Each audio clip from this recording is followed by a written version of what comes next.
In this Mabinogi video, I'll be talking about how to prepare for master plan events. First, I need to talk about what makes these master plan events special in Mabinogi. If you are new to Mabinogi, master plan events are basically kind of seasonal game events that occur for a few months. There are usually 2 master plans in a given calendar year that happen during the summer and winter. These master plan events generally give you a lot of perks and buffs to help you progress in the game a lot quicker. They also usually hand out free Celtic rental equipment, which are generally better than Blonid equipment. Sometimes, you will also have a rare event where you can get mid to early endgame equipment like the Perseus Scythe from the previous master plan event for free, as long as you do the related quests. For new players, your main goal is to simply complete the Blonid Brave Boost questline, which also means completing all of the generation quests up to and including G18 Season 2. This is so that you can take your time through the story and immerse yourself in Mabinogi's fun lore. Also, please take advantage of the Memorial Link skill that shifts the monster's attention to your pet, because this skill will last you all the way until the Generation 20 storyline when you get the Divine Link skill. If you have more time on your hands, I suggest working on your skills and obtaining Grandmaster talents for your desired Arcana talent, because it can take about 1 to 2 weeks of casually playing the game to obtain the 2 Grandmaster talents. This is because you are only allowed 3 free missions per day to obtain these Grandmaster seals from the Grandmaster quests, and you need 10 Grandmaster seals along with 1 million gold. You can also pay an additional 300,000 gold for extra missions to speed up the process. While working on obtaining your Grandmaster talents, a good daily rotation after completing all of the Blonid Brave Boost quests and all of the Generation quests including G18 Season 2 would be to do Chronicle Missions, Advanced Dungeons, Albi Advanced Hard Mode, Rundal Advanced Hard Mode, Shadow Wizard Elite, Sulfur Spider Elite, Daily Elite Shadow Missions, Lord Missions, Field Raids, and Farming Adventurer Seals. You do not have to do all of these in one day or in a week. You can just choose one out of this list based on what you think is fun.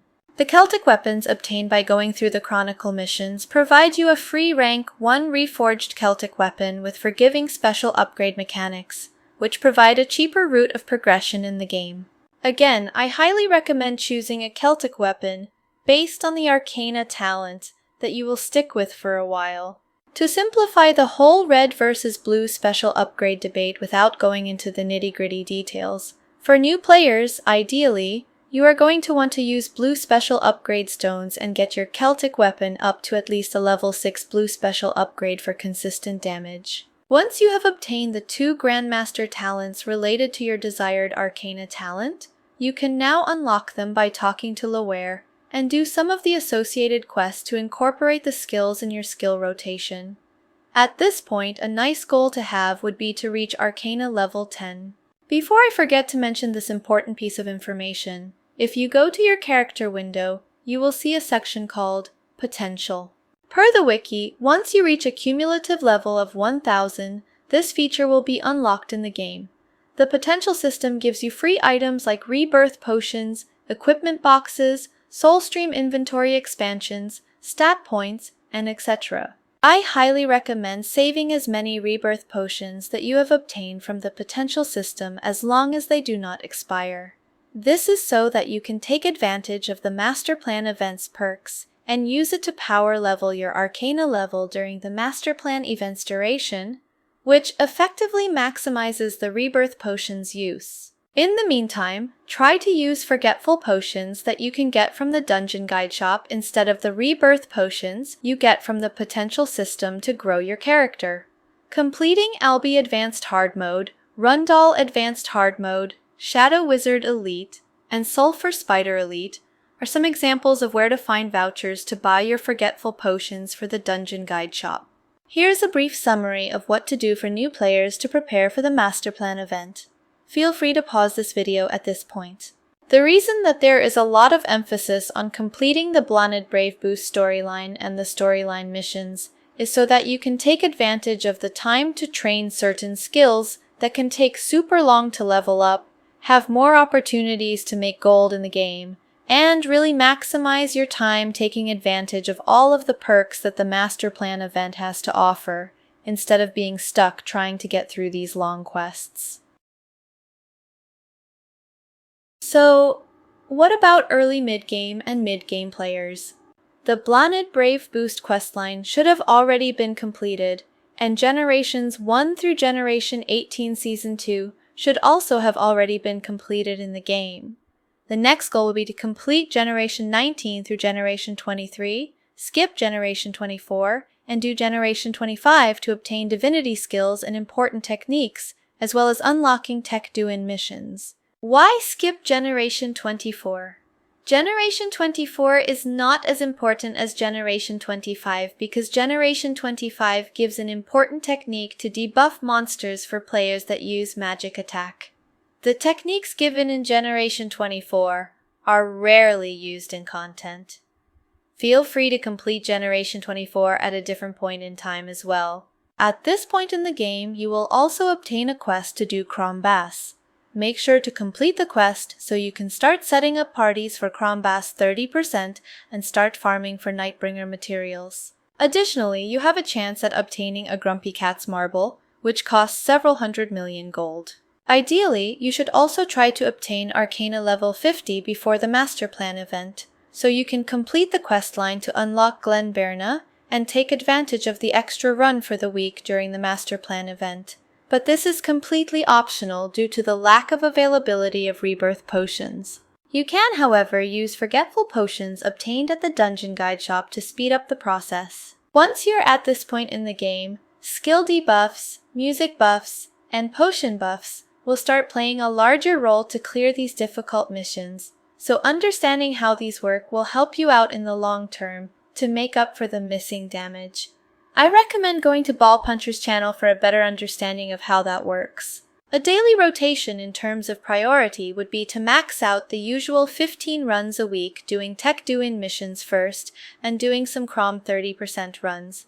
Then choose from doing Advanced Dungeons, Albi Advanced Hard Mode, Rundal Advanced Hard Mode, Shadow Wizard Elite, Sulfur Spider Elite, Daily Elite Shadow Missions, Lord Missions, and Field Raids. Again, you don't have to do all of this in a single day, because there is already a lot of content to do for the week. Before I close out and end this video, make sure to take some time to do Evan's part-time job quest in the game. I want to thank Firelight for reminding me of this part-time job. I'll basically tell you guys how to efficiently maximize your Spirit Weapon EXP gain in preparation for a Master Plan event. This is assuming the Master Plan event will have a 2x Spirit EXP buff throughout the entirety of the event. For starters, doing Evan's part-time job can yield 5 cm diamond for free. Her part-time job is between 7 a.m. to 4 p.m. in game time, and you can report back at 9 a.m. in game time.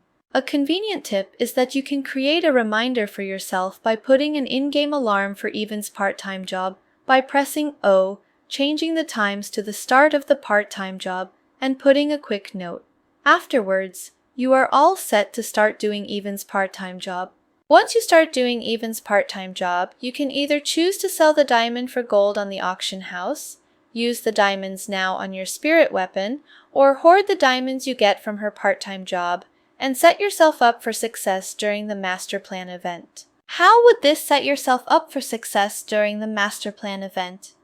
This is because the Elixir of Harmony has a 1-hour duration and it stacks on top of the Master Plan event Spirit EXP buff, which makes the whole 1-hour duration a 4x multiplier.